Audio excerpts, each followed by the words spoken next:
Hi, I'm Tanya Marie, and this is my supernatural life. I've got stories. Let's start at the beginning. My Phoenix origin story. I am born of the ashes.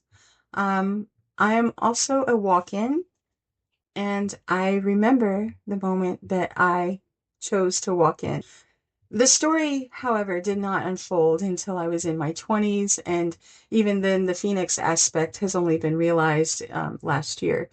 But let's just say this, when I was about 14 months old, I was caught on fire. My great grandmother and my mom were absent, and my aunt, who was 5 years older than me, was kept in charge of watching me. And of course, that went poorly. The story is that we were playing with matches, and of course, it fell. And my diaper, the couch, and my nightgown caught on fire. So I have scars all over my thighs, my belly, and other places where you don't want them, but they're there. So uh, I spent a lot of my early, years there in bandages, recovering. But the point is that during that event, I've always told the story to everyone, in school when I was a kid, a teenager, whatever. Everyone knows, oh yeah, I was caught on fire because, I'm wearing shorts and they want to know what the scar is all about. And so I tell the story of, seeing myself on the ground and what I look like. And so I didn't realize the enormity of the situation until one year my aunt Carla and my other aunt Kathy and my mom and my grandma, we were all around the table for a holiday, and I was telling the story because my mom had gone into the bedroom and come out with a shirt, and it was the shirt that my grandma Blackstock was wearing that day. I remember it's if you were alive in the 70s, then you know the shirt. It's a plaid shirt, and it's got like yellow and peach and these kind of muted colors. Uh, bright and poppy, summery peach. But anyhow, one of these days I'm going to find a picture of that shirt and I'll show you. Um, but let's fast forward to the part that you care about. So my mom comes out, she's wearing this shirt, and I say, oh my God, that's the shirt that Grandma Blackstock was wearing the day I was caught on fire. And I start telling the story. They're like, how do you remember that? And it's like, oh, I remember everything.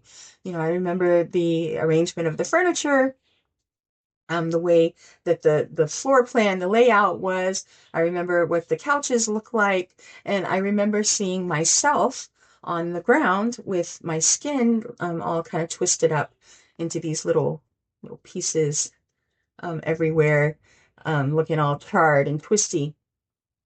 And my Aunt Carla, she says, "Say that again." And so back up and I start saying it again. She's like, uh-huh, yeah. And so you hear that, right? Like, I say it again. And eventually it takes a while and she basically says, she has to say it. You had a near-death experience, an out-of-body experience. You are describing yourself from outside of your body. And I was like, yeah. And then there was this guy behind me, right? And like it just suddenly clicked, like, oh, you're right. Like, I've been telling this, since I was a baby. That's been my memory, and I never thought anything strange or weird about it whatsoever. But there I was, looking at my body. And so I've wondered ever since, like, am I the first person in there, or did I walk in? But um, I'm a walk-in.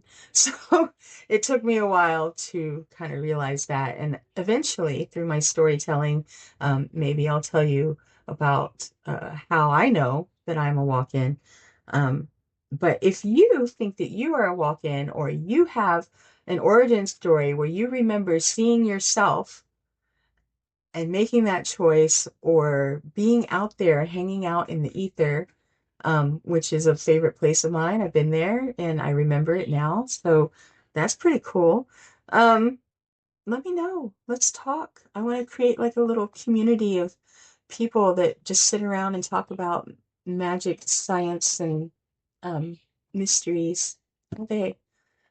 I've got more stories for you people. I've got a really, really huge story.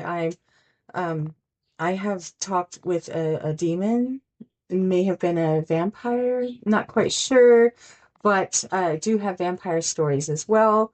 UFOs, aliens, talk to them. My times in Mount Shasta, and everything I've learned along the way about what happened to me in 1997 when I cast an entity out of a Ouija board, caught a church on fire, and now there is a piece of art that exists because of that. And it's flipping me out. It's tripping me out. Like,